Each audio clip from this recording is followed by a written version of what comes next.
नमस्कार। सैकड़ों लोग घर बैठे कर रहे ठीक अपना शुगर, मोटापा, कब्ज और जोड़ों की बीमारी इस ताजे आटे से।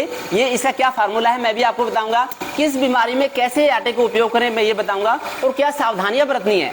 एक MBBS MD डॉक्टर होने के नाते मेरे को इन बेसिक चीज़ों के न्यूट्रिएंट वैल्यू पता है कि इसमें किस न्यूट्रिएंट पे क्या होता है। ऊपर से मैंने आयुर्वेद को पढ़ा है, आयुर्वेद को, चरक संहिता को, तो इसमें भी सारा ज्ञान है कि कौन से आटे से वात बढ़ता है, किससे पित्त बढ़ता है, किससे कफ बढ़ता है, मैं वो भी आपको बताऊंगा जिससे कि सटीक उपयोग करें। बच्चे मांगते हैं कि हमें हॉर्लिक्स दे दो, हमें बॉर्नविटा दे दो, इसके बजाय घर पे अगर इस मिस्से आटे का बना के घर पे वो देंगे तो ये बड़ा ही कीमती रहता है, बड़ा फायदेमंद रहता है। इसलिए कैसे क्या क्या यूज करें मैं आपको बताता हूं। देखिए, अगर किसी को शुगर की बीमारी है तो शुगर की बीमारी में गेहूं है, जैसे 1 किलो गेहूं ले ली तो उसमें हमने मुट्ठी भर जौ डाल दिए, उसके साथ में थोड़े से चने डाल सकते हैं, थोड़ा सा बाजरा डाल सकते हैं, थोड़ी ज्वार डाल सकते हैं। ऐसे करके लेंगे तो बड़ा फायदा रहेगा। केवल गेहूं का आटा लेने से शुगर की बीमारी के सबसे ज्यादा चांस बढ़ जाते हैं। दवाइयां काम ही नहीं करती। लोग कह रहे हैं इंसुलिन भी लगवा लिया हमने, दवाई भी ले ली। वैसे तो एलोपैथी की जितनी भी दवाइयां खाली लेते हैं तो उससे डायबिटीज मेंटेन रह सकती है। ठीक करने के लिए बेसिक रूट कोर्स ठीक करना है तो ये वाला आटा लें, मिस्सा आटा लें तो उससे बड़ा अच्छा रहेगा।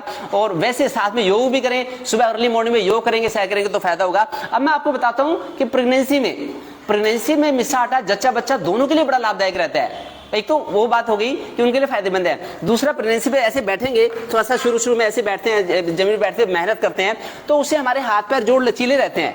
और अगर मैं आपको बताऊं, अपना खुद का बताऊं कि जो हम लोग का परिवार है, ये पापा बैठे हैं, देखिए पापा 90 वर्ष की उम्र में 100% निरोगी हैं, हेल्दी हैं। और जैसे हम लोग 9 भाई बहन हैं, हमारी कन्वेंशनल इंडियन फैमिली है, 9 भाई बहन है, 9 की 9 डिलीवरी, मम्मी की 9 की 9 डिलीवरी, नॉर्मल डिलीवरी हुई। एक बार भी ऑपरेशन नहीं करवाना पड़ा क्योंकि वो चक्की चलाती थी, वो वाली चक्की चलाती थी। एक तो ताजा आटा होता था, क्योंकि इंडियन फिलॉसफी में ऐसा आया है कि जो आटा हम खाएं वैसे तो डेली का डेली खाना चाहिए। जब तक गेहूं है, गेहूं 1 साल पुरानी, 2 साल पुरानी, 3 साल पुरानी ठीक है, लेकिन जब आटा पिस गया तो उसी दिन इसकी एक्सपायरी शुरू हो जाती है। जिस दिन आटा पिस गया उसी दिन एक्सपायरी शुरू हो जाती है। उसका ओज क्षय होता रहता है, पोटेंसी कम होती रहती है, तो उसे दिक्कत होती है। लोग कहते हैं डॉक्टर साहब पता नहीं क्यों बीमारी ठीक नहीं होती। पिछले 25 सालों में मैंने लगभग 8 लाख पेशेंट देखे हैं, 8 लाख मरीज देखे हैं। लगभग 100 डेथ सर्टिफिकेट मैंने बनाए अपने हाथ से, 100 डेथ सर्टिफिकेट। क्यों डेथ होती है लोगों की? क्योंकि 90% बीमारियां गलत खान पान की वजह से होती है।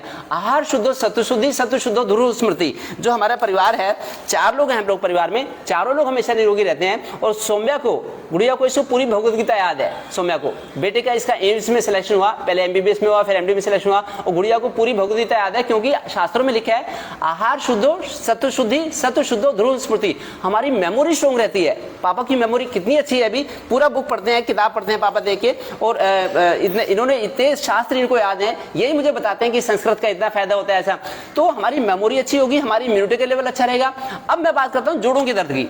अगर किसी को जोड़ों का दर्द है तो गेहूं, जैसे 1 किलो गेहूं ले ली हमने, तो उसमें थोड़ा सा ये कुट्टू डाल लिया, थोड़ा सा बाजरा डाल लिया, थोड़ा सा सिंघाड़े का आटा डाल लिया, थोड़ी सी चुलाई डाल ली, और थोड़े से चने, काले चने डाल दिए। ऐसे अगर आटा लेंगे, जो इसमें ना डालें, इस आटे में जो ना डालें, जो जोड़ों का दर्द है, ठंडी चीज ना डालें, गर्म चीज डालें, और थोड़े तिल, ये तिल है, थोड़े से तिल डाल लें जब जोड़ों में दर्द हो। तो जोड़ों में, कमर में दर्द, कंधे में दर्द है तो दर्द के लिए बड़ा लाभदायक रहेगा आटा।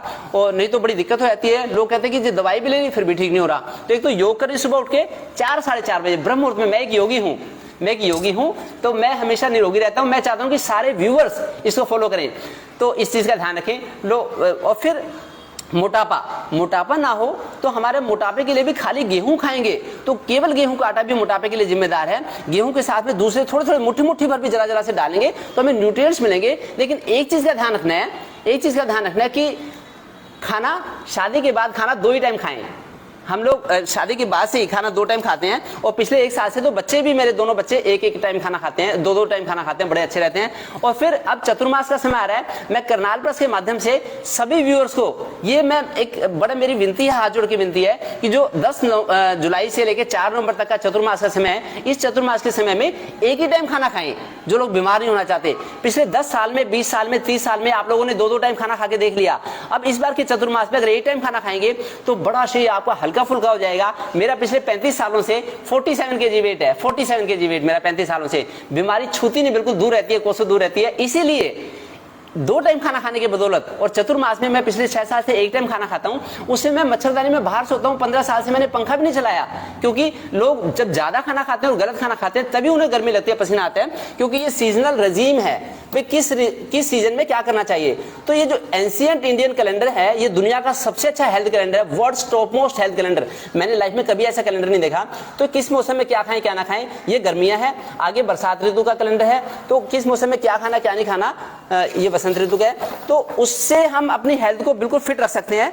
लोग 65 किलो के लोग होते हैं, 70 किलो के लोग होते हैं, वो कहते हैं कि जी हम तो फिट हैं, लेकिन जब उनको दौड़ लगानी पड़ती है, जब इनको एक ऋतु का कैलेंडर है, क्योंकि जो पेड़ पौधे इनके भी ग्रह नक्षत्र राशियां होती हैं जो साइंस ने प्रूव किया है। तो किस वात पित्त प्रकृति में कौन सा भोजन ले, कौन से वनस्पतियां ले, पित्त में कौन से, कफ में कौन से, तो ये वात पित्त कफ को शांत करने के लिए और उनको बराबर करने के लिए ये है। जिन बच्चों की हाइट ना बढ़ रही हो, उनके गेहूं में सोयाबीन डाल दें, कुट्टू डाल दें, काले चने डाल दें, ये बाजरा डाल दें, ऐसे करके कर सकते हैं। फिर जो हम घर पे जैसे हर साल 1 कुंटल हम लोग मूंग ले आते हैं, साबुत मूंग की दाल भी घर पे बना के खाते हैं। घर पे ही मूंग की दाल पीस लेते हैं, जिससे कि सात्विक चीज मिल जाए, मिलावट का कोई गुंजाइश ना रहे, पॉलिशिंग का कोई गुंजाइश है। लोग कहते हैं पॉलिश वाली चीज मिल रही है, क्यों ले पॉलिश की चीज, घर पे ऐसे कर सकते हैं। और फिर ये जो किनकी है, इसकी तिल चावली बनाते हैं। मैं सुबह डेली जाता हूं तो चीटियों का आटा देता हूं, तो तिल पीस लेते हैं किनकी, और थोड़ी सी शक्कर डाल लेते हैं, उससे होता है। फिर दलिया, घर में दलिया, क्योंकि शाम को हम दलिया या खिचड़ी लेते हैं अक्सर, तो दलिया या खिचड़ी, इससे घर पे दलिया बना सकते हैं। और ये जो आटा, जो बेसन है, हम लोग चने का बेसन यूज करते हैं। चने को पिसाना थोड़ा सा मुश्किल काम होता है, हम लोग मूंग की दाल का बेसन बनाते हैं, या तो मूंग की दाल का इसका या साबुत मूंग का ही बना लेंगे। तो ऐसे मूंग का बेसन बड़ा अच्छा रहता है, इससे फायदेमंद रहता है। तो ऐसे नेचुरल चीज, और फिर ये सेरेलैक और ये बाजार की चीजों के बजाय में घर के बाजार की चीजें, जब प्रसाद भी लगाना होता है, मंगलवार का प्रसाद, रविवार का प्रसाद, तो घर पे ही ऐसे प्रसाद बनाते हो तो उससे अच्छा रहता है। बस मैं 5 चीज आपको बताता हूँ, उनका ध्यान रखना है। और बताने से पहले मैं आपको बता दूं कि मेरी ऐसे खान पान के बारे में जगदम्बा बेबी के यूट्यूब चैनल पे ऐसी हजारों वीडियो है कि क्या खाएं क्या ना खाएं, क्या हमारे हेल्दी रहने का राज है। स्वामी रामदेव जी तो कभी बीमार नहीं होते, वो सात्विक भोजन लेते हैं, ये है सात्विक अन्न। लेकिन ले 1 या 2 बार खाना, दिन भर में 2 या 1 बार खाना खाएं, बाकी अब मैं 5 पॉइंट आपको बताता हूं कि एक तो भूमि पे बैठ के भोजन करें, जब भी भोजन करें, ये हमारा पक्का नियम है। हम जमीन पे बैठेंगे, देखिए डाइनिंग टेबल रखी है, शादी की तब से 25 साल हो गए, तो ये शोकेस है, रखी है, बैठ के हम काम कर लेते हैं, अपना कुछ अकाउंट्स वगैरह काम करना होता है, लेकिन भोजन हमें जमीन पे बैठ के, पापा बचपन से जमीन पे बैठ के भोजन करते थे, हम भी ऐसे करते हैं, तो निरोगी रहते हैं। दूसरा, जब सूरज की रोशनी हो, डायरेक्ट सनलाइट हो या इनडायरेक्ट सनलाइट हो, सूरज की रोशनी के रहते हम भोजन करेंगे तो वही भोजन पचेगा। शाम को सूरज छिपने के बाद खाया हुआ भोजन वही कब्ज का कारण है, वही मोटापे का कारण है। तो इसे बाज जाएं, आप किसी भी तरह से अरेंज कर लें, एनी हाउ, आप सूरज छिपने से पहले या फिर आधे घंटे बाद तक खा लें, बस ज्यादा देर ना करें। तो जितनी देर, फिर हाथ पैर मुंह धो के भोजन करें। जब खाना खाएं तो हाथ पैर मुंह धो के खाना खाएं, तो खाना पच जाएगा।